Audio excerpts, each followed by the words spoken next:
Marami sa atin na gusto ng barbecue yung liempo. At marami din namang may gusto sa atin ng barbecue yung manok.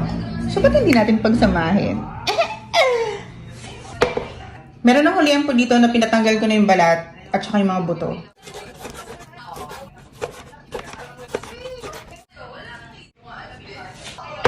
Pagdating dito sa manok, wala na tayong gagawin dito kasi bumibili talaga ako ng manok, boneless. Tanglad.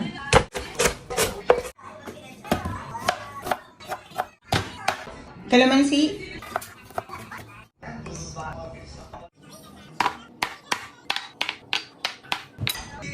Itong atsuete natin, ito yung may lihiya. Ayan. Ganyan yung itsura niya, makintab. So gagawin natin dyan, lalagyan natin ng tubig na mainit. Konti lang. Ngayon, habang mainit yung tubig, ilalagay na rin natin yung asukal para matunaw siya.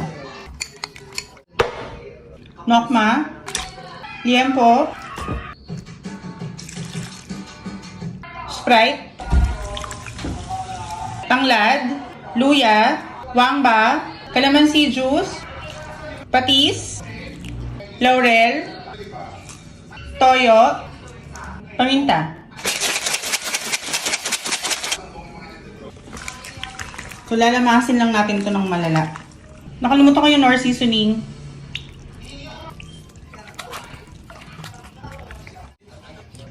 So, ngayon okay na yung marinate natin. Ibababad natin to ng 88 years.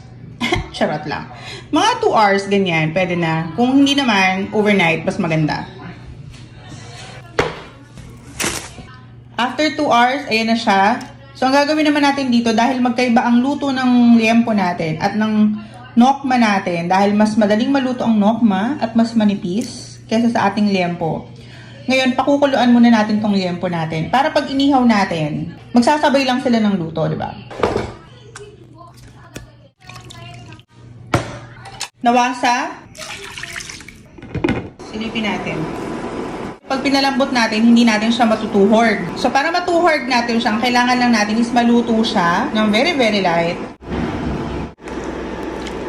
Palalamigin natin ito ng very, very light bago natin tuhugin. Nawasa. Ang purpose nito, para hindi madaling masunog yung ating steak kapag inihaw na natin. Kailangan hydrated. Kakain na tayo ng makapuno bago tayo magtuhog. So, ayun na nga. Tutuhugin na natin ang ating barbecue. Ngayon, medyo malamig na siya. Unahin natin yung liempo. Nakakamiss talagang matuhog. I mean, magtuhog. Susunod natin yung chicken.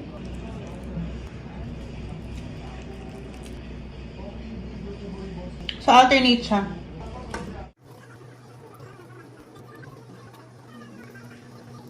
Ano mas gusto mo? Yung baboy o yung manok? Ikaw, baboy ka eh. Hindi ka kakain. Mama, joke lang. Tulungan na kita, ha? Wag, ayoko. Madumi ang kamay mo. Marumi kang babae. Teka! Ano mo dun? Ang akin na lang itong tsake mo. Akin yan, Aya. Parang hindi ka nanay, ah. Bakit? Porque hindi ka binigyan ng tsaka, hindi na nanay. Hindi ba pwedeng yun sa'yo, nandyan sa freezer? Tusukin kita ng stick eh.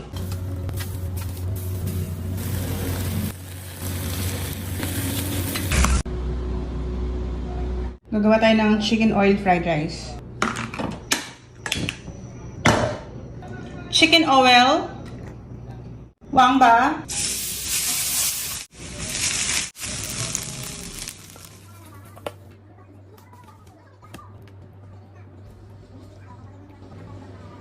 Ate Aya! Yes! Hindi ka na, kain na tayo. Barbecue. Naghugas ka na ba ng kamay? Yes, of course. Yummy. Cheers tayo, Mars. Cheers. Oh my God. Sino ka ngayon? Oh my God. This is so good. Akin yung kanin, dito ka! Damot naman ito.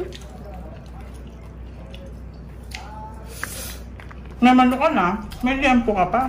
Saan mo ba nila inyam? Ulam ko yung mamayang gabi. Sige ka.